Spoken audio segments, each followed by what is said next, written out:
Jennie, thank you so much for being here today. You're welcome. Thank you for inviting me. Of course.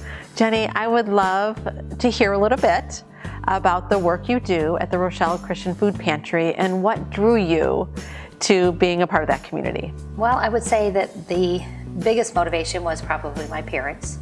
They instilled in us the desire and really the responsibility to help others from the beginning. Yeah. And so my dad, he started volunteering at the Rochelle Christian Food Pantry.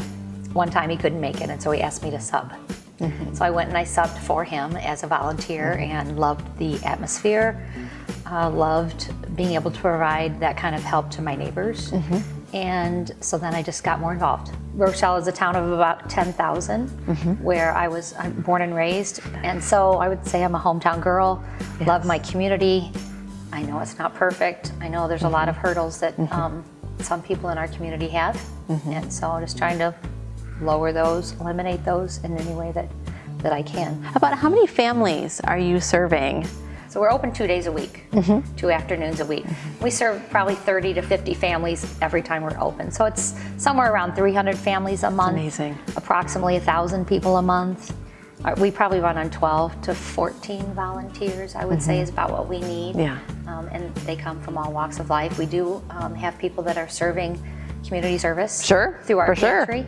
And they have been a real blessing, and we try to recognize that anybody who comes within the walls of the pantry, whether you're a volunteer or a family, a client, a neighbor, we want to show the love of Jesus to them and provide for their needs. You know, our new strategic plan, we're calling it Unite, and it is about bringing together everyone. The visual is neighbors at the center. Our pathways are all around how can we provide this neighbor-centric experience?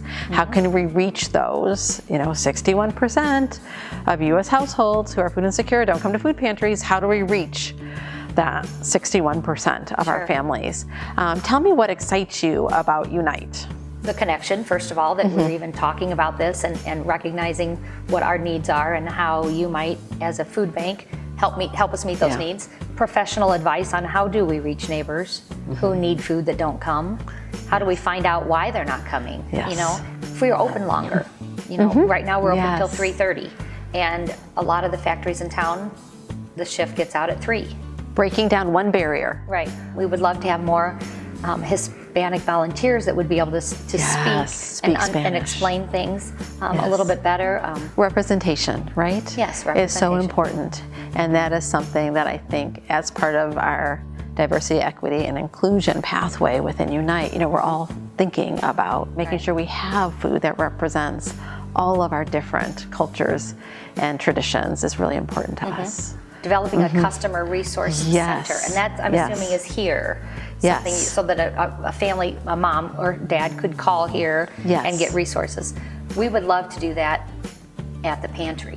Resource centers, empowerment centers, how can we, if folks are coming for food, how can we, as we get to know them a little better, how can we offer them other interventions that might help get them to thrive?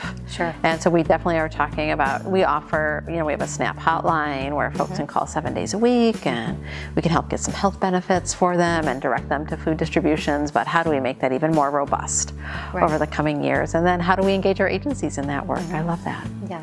The way our work happens is because of our agency network. Right, the 300 plus food pantries and the other 400 plus feeding sites that we have. Without you all, we're a beautiful warehouse with a lot of food, which is lovely, but it's really not the great work that you all do. So thank you for being a part of this community, the food bank community and network, and caring so deeply about your community so that we can all make an impact together. We're really, really grateful to you and your commitment and the Rochelle Christian Food Pantry. Well, thank you. And we thank you for your enabling us to do that. And we have so many awesome volunteers. I'm just here as a representative to thank them and tell them what a great job they're doing and keep it up.